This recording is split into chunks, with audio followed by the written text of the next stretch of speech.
ભારતે બાંગ્લાદેશ માટે ટ્રાન્સશિપમેન્ટ સેવા કરી બંધ. વિદેશ મંત્રાલયે કહ્યું, આના કારણે દેશના વિમાની મથકો અને બંદરો પર થઈ હતી ભીડ.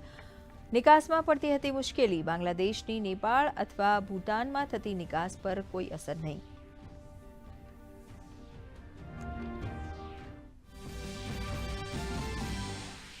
મુંબઈ આતંકી હુમલાના આરોપી તબહુર રાણાને જલ્દીથી લવાશે ભારત. હાલ અમેરિકી જેલમાંથી તે ભારતીય અધિકારીઓની કસ્ટડીમાં.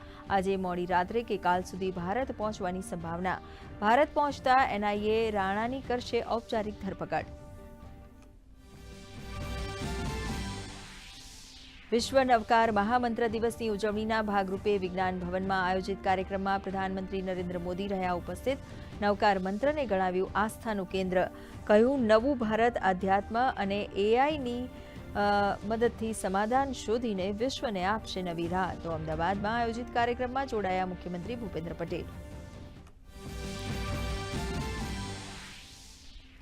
અમદાવાદમાં રાષ્ટ્રીય અધિવેશન પૂર્ણ થતાં એક્શનમાં કોંગ્રેસ નેતા રાહુલ ગાંધીએ સરકાર પર પ્રહાર કરતા કહ્યું, અગ્નિવીર ના પેન્શન ના શહીદોનો દરજ્જો. વકફ બિલ બંધારણ વિરોધી. તો કોંગ્રેસ અધિવેશન પર ભાજપે આપી પ્રતિક્રિયા.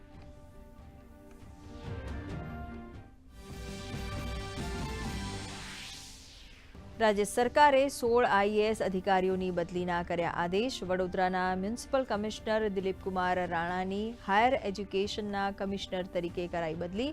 તો આઈ કે મીણા ભાવનગરના બન્યા કમિશનર. 49 પીએસઆઈને પીઆઈ તરીકે અપાઈ બઢતી.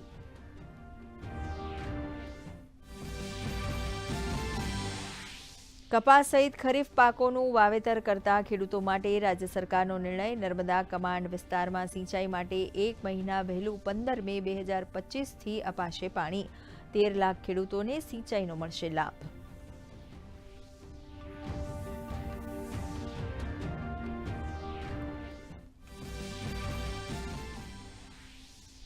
સુરતના કાપોદ્રા વિસ્તારની ઘટના. પાણી પીધા બાદ 50થી વધુ રત્ન કારીગરોની લથડી તબિયત. પીવાના પાણીના ફિલ્ટરમાં કોઈએ અનાજમાં નાખવાની દવા ભેળવી હોવાનું અનુમાન. તમામને સારવાર અર્થે હોસ્પિટલમાં ખસેડાયા.